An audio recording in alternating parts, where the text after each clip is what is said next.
Baik, saudara, sekarang kita ketemu lagi dalam bahasan kinematics, ya, kinematics. Nah, yang akan saya bahas pada pertemuan kali ini adalah description of motions. Jadi, bagaimana caranya untuk melukiskan sebuah gerak, gitu lah. Itulah namanya kinematics. Jadi, kinematics itu ilmu yang mempelajari tentang penggambaran sebuah gerak. Nah, di situ nanti ada konsep-konsep tentang relative velocity, ya, kecepatan relatif. Jadi kita semua ini hidup di dalam dunia, kita juga memiliki konsep kecepatan relatif. Seolah-olah kita ini duduk sekarang ini, ya, saya duduk di meja, di kursi, ya, di kursi kerja, tapi sesungguhnya saya itu bergerak, ya, mengikuti rotasi bumi, gitu ya. Jadi ada pengertian gerak yang konsepnya itu relatif, terhadap apa gerak itu didefinisikan, ya. Lalu nanti kita belajar tentang multi-body kinematics problems, ya. Oke. Baik, saudara, tentang description of motions, ya.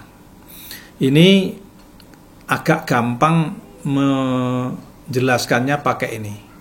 Ya, kalau posisi Anda, ini X, ini posisi Anda itu sebagai fungsi dari waktu, ya, jadi posisimu itu berubah-ubah terhadap waktu, maka dikatakan Anda bergerak, ya. Tetapi kalau posisi Anda sebelah kanan ini, posisi Anda itu konstan, di situ terus, itu namanya statics, ya. Anda dalam keadaan diam atau relatif tidak bergerak, ya. Jadi yang membedakan sebuah objek itu bergerak atau tidak adalah posisinya terhadap waktu. Kalau dia berubah terhadap waktu seperti ini, maka dikatakan dia bergerak, ya. All measurements require an origin. Awalnya dari mana gerak itu? Lalu coordinate system koordinat yang digunakan, dan unit, satuannya, meter atau senti atau apa, atau kilometer, ya.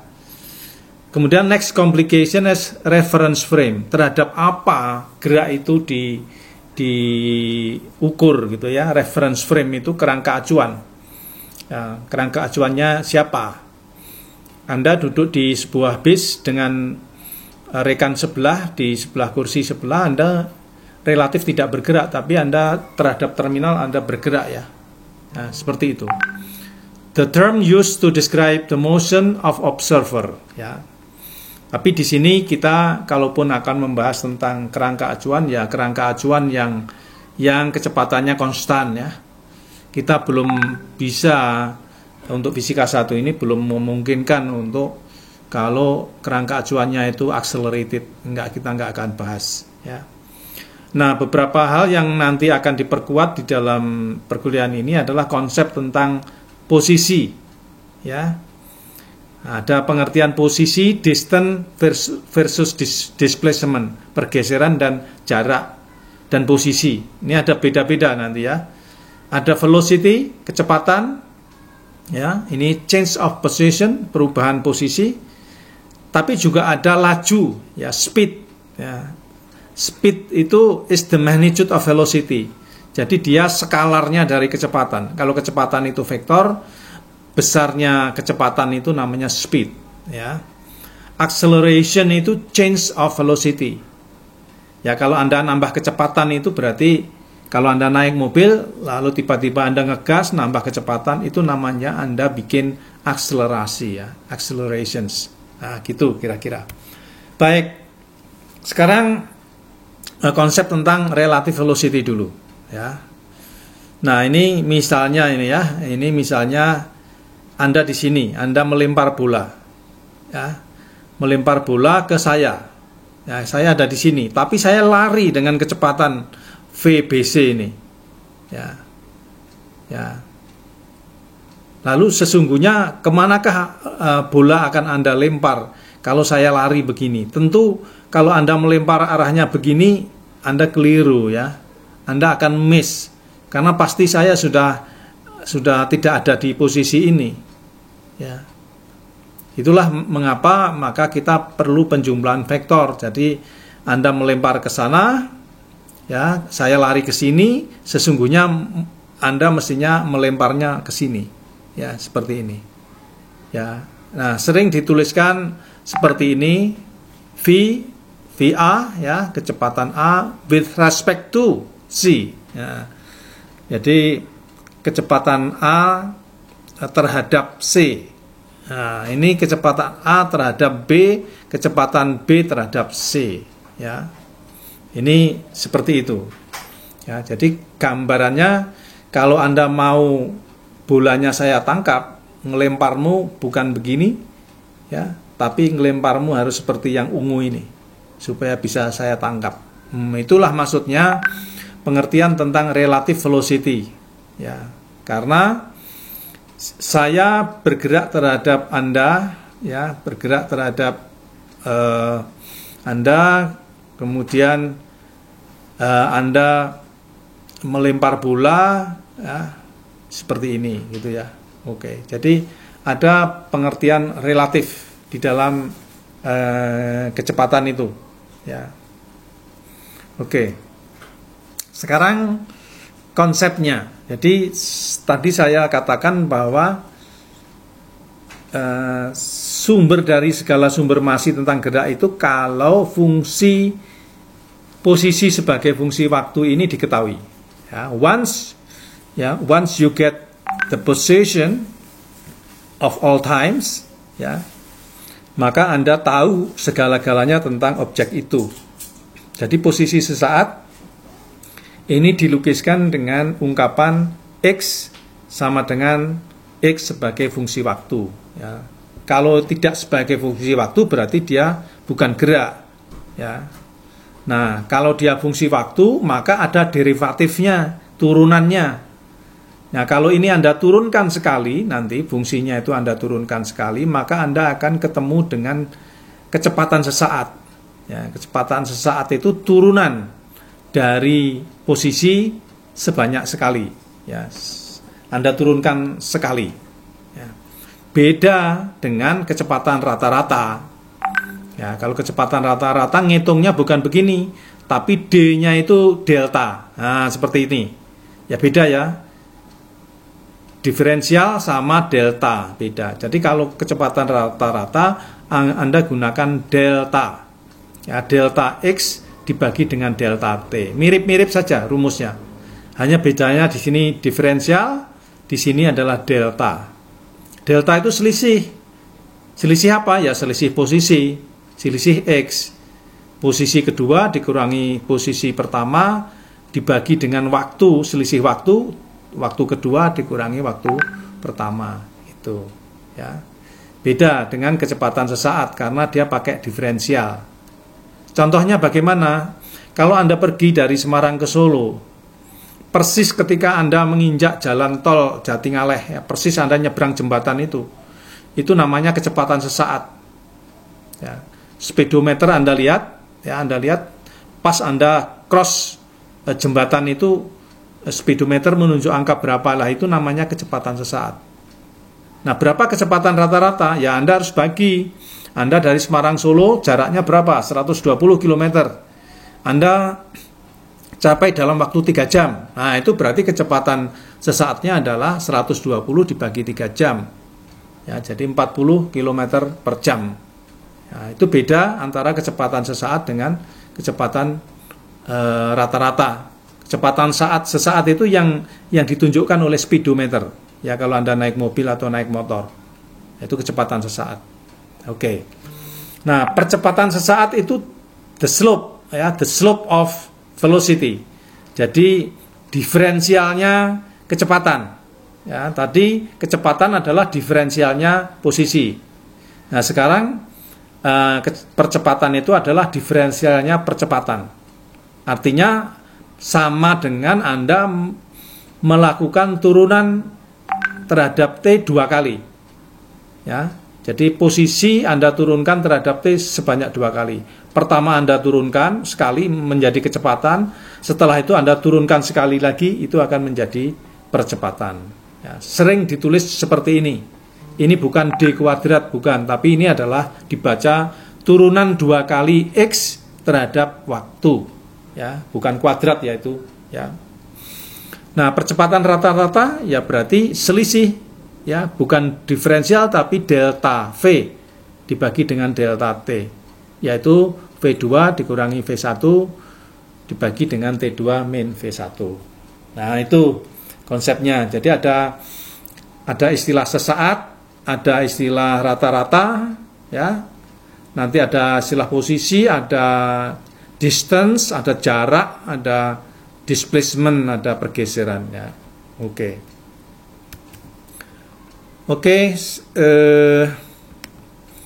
Contoh ini contoh, ya. Tadi saya bilang bahwa posisi sebagai fungsi waktu itu informasi tentang gerak. Dari sinilah Anda tahu segala-galanya tentang gerak atau objek yang bergerak itu. Contoh misalnya, kalau diketahui misalnya fungsinya seperti ini, berapa kecepatan pada saat T sama dengan 1 detik? Ya, ini Anda turunkan karena kecepatan sesaat itu turunan, ya, diferensial. Berarti ini kalau Anda turunkan, ya, Anda turunkan, berarti 2 kali 4, 8, ya, 8. Lalu ditambah ini 1 kali 2, 2. Nah, 4 ini kalau diturunkan 0 dia, karena dia konstanta. Nah, jadi kecepatan sesaatnya adalah ini 8T plus 2. Ya, kalau Anda ditanya berapa kecepatan pada saat T, Anda tinggal masukkan harga T. T sama dengan 1, ya berarti kecepatannya 8 kali 1 plus 2, 10 meter per sekon. Ya, itu. Kemudian kecepatan rata-rata. Nah, ingat, kecepatan rata-rata tidak menggunakan diferensial. Kecepatan rata-rata pada 5 detik pertama. Berarti mulai dari T sama dengan 0 sampai T sama dengan 5. Ya. Nah, Anda cari posisi pada X sama dengan T sama dengan 5. Anda masukkan di sini.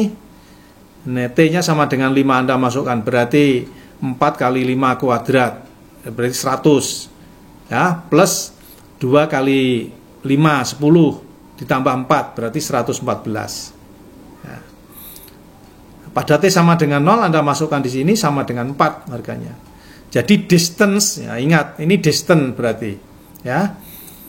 Jadi jaraknya itu berapa?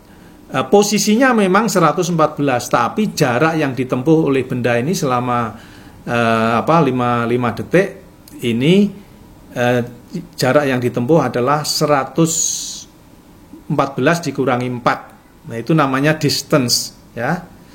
Ya, jadi kecepatan rata-rata itu distance dibagi span of time. Ya, waktunya 5 detik pertama. Ya, jadi 114 dikurangi 4 dibagi 5. Jadi 22,5 meter per sekon. Nah, ini bedanya Saudara, kecepatan rata-rata dan kecepatan sesaat. Ya, oke. Sekarang ditanya percepatan sesaat. Nah, kalau percepatan sesaat ya turunan dari kecepatan. Tadi kecepatannya ini 8T plus 2. Kalau ini Anda turunkan 2, Anda turunkan 0 karena dia konstanta. 8T Anda turunkan menjadi 8 meter per sekon kuadrat. Jadi percepatannya konstan, ya. Sudah tidak berubah terhadap waktu lagi. Ya, kalau Anda ditanya berapa percepatan rata-ratanya, ya sama dengan 8 karena ini konstan, ya. Itu. Oke. Nah, berikutnya kita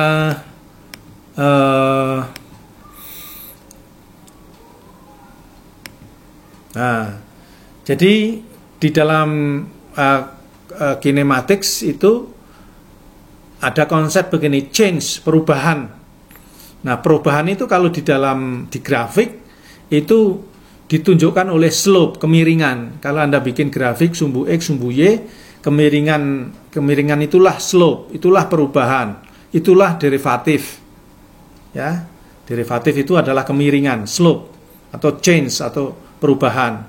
Ya, jadi sering diungkapkan begini. Ya, kalau ini di satu dimensi Vx sama dengan dx dt. AX sama dengan dvx dan seterusnya ini, ya. Jadi velocity is the slope of position. Ya. VST. Jadi kalau digambar posisi terhadap waktu, kecepatan itu adalah kemiringan garis itu. Acceleration is the slope of velocity. VS time. Ya. Jadi kalau Anda gambar kecepatan dengan waktu, kemiringannya itulah percepatan. Gitu ya. Jadi even in simple 1D motion, you must understand the vector nature of these quantities. Jadi kecepatan, percepatan itu semuanya besaran vektor. Maka kemarin Anda belajar tentang vektor. Lalu ingat bahwa selalu ada initial conditions, penilai awal ya. Jadi sebelum peristiwa fisika itu ada initial conditionnya, kondisi awalnya di mana gitu ya. Dan jangan lupa Anda pikirkan all formulas have assumption. Jadi asumsi-asumsi yang berlaku di dalam rumus itu. Nah, jadi kalau Anda diberikan X sebagai fungsi waktu, maka Anda bisa cari V, Anda bisa cari A, percepatan. Nah, sebaliknya, kalau Anda diberikan nilai A, ya, maka Anda bisa mencari V dan nilai X. Nah, ini sebaliknya.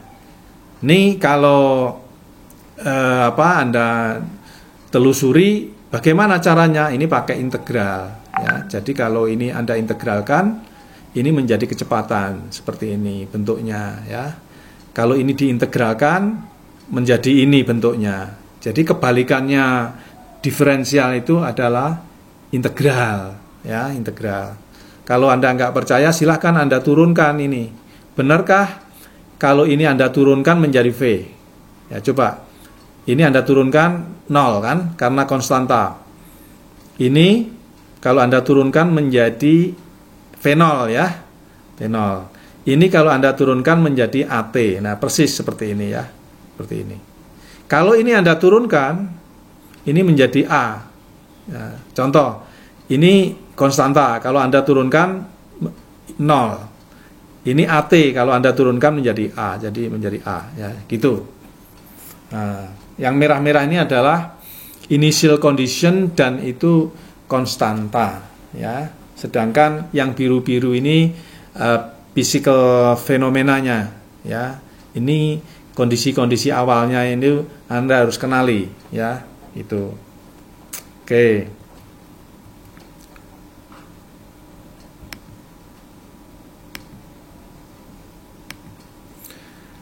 Contoh sekarang, a car is moving straight at constant velocity of 4 meters per second.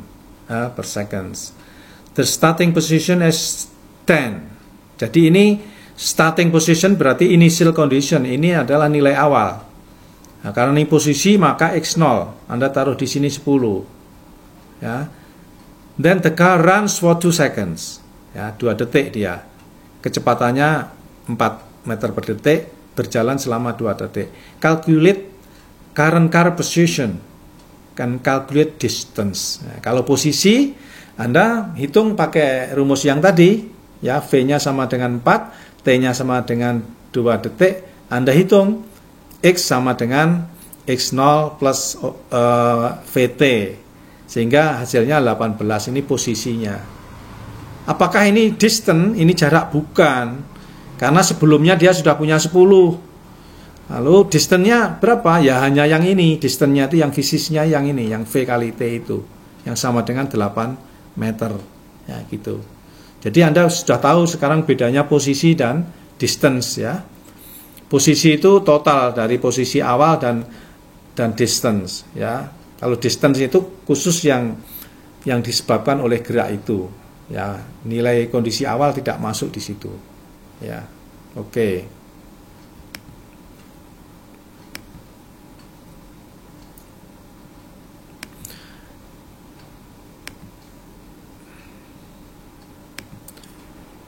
Nah, contoh yang kedua sekarang ya. A particle moving with an initial velocity of 20 meters per second.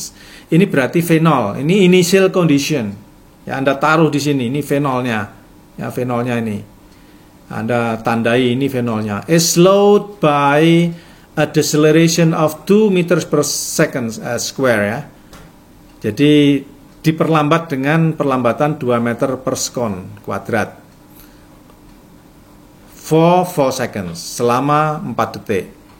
If the initial position of the particle is 5, berarti ini initial positionnya, x0-nya ya.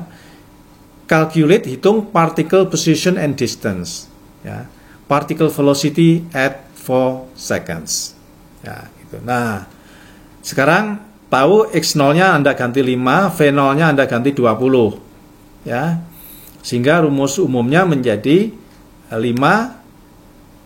plus 20T plus setengah ya, plus setengah min 2T kuadrat. Nah, ini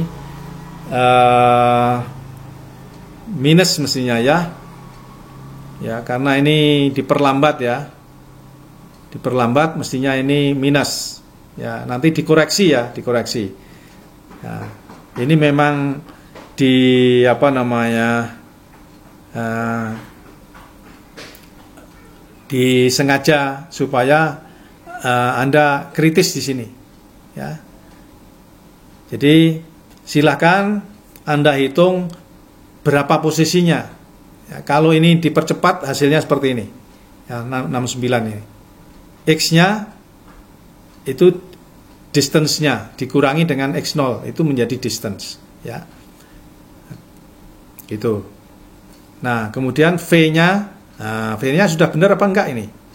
Ya, V-nya kayaknya sudah benar ya. V-nya kayak benar. Nah, tolong, ini ada yang keliru tapi tolong Anda koreksi ya. Oke. Jadi kira-kira gitu hitung-hitungnya. Oke. Inilah saudara contoh dari pembahasan tentang kinematics. Yang perlu saya sampaikan adalah bahwa kinematics itu menyediakan bahasa untuk melukiskan gerak ya. Jadi kinematik itu bahasanya gerak lah kira-kira gitu. Kalau kita bicara tentang gerak ya frasa-frasa kinematics yang kita pakai, misalnya kita menggunakan istilah posisi, position, velocity, acceleration, change, slope, derivative, dan seterusnya. Ya. Study special cases. Ya, ini kasus khusus like constant accelerations. Ya, ini kalau untuk fisika dasar cukuplah kita membahas tentang percepatan yang konstan. Nggak usah yang percepatan yang berubah-ubah. Nah, itu nanti kalau Anda belajar di fisika lanjut. Ya, yang penting Anda understand the assumption that go into all formulas. Jadi Anda tahu asumsi-asumsi yang dipakai oleh rumus-rumus itu. Asumsi itu misalnya anggapan tadi acceleration, constant acceleration tadi ya. Position, velocity, and acceleration are all vectors. Jadi semuanya posisi, velocity, akselerasi semuanya adalah vectors and need to be manipulated using either arrows. Ya, jadi memerlukan penggambaran dengan menggunakan anak panah, arrows kualitatif or components. Nah, biasanya juga pakai komponen ya, seperti yang pernah Anda pelajari kemarin. Directions of position, kalau satu dimensi, velocity and acceleration can all be different. Jadi arahnya bisa beda-beda. Posisi dengan velocity dengan acceleration arahnya bisa beda-beda. Tidak harus segaris. Ya. Tidak harus segaris, tidak harus arah, bisa berlawanan arah. Ya. Kalau dua dimensi bisa beda arah beneran. Ya tidak hanya segaris tapi dalam bidang. Kalau di 3 dimensi arah-arahnya bisa dalam ruang, ya tidak harus segaris. Oke, itu kira-kira untuk perkuliahan tentang kinematics yang pertama ini. Terima kasih dan kita kembali ketemu di forum Kulino ya. Silahkan Anda bertanya, berpendapat di sana. Kita berjumpa di forum Kulino. Terima kasih. Assalamualaikum warahmatullahi wabarakatuh.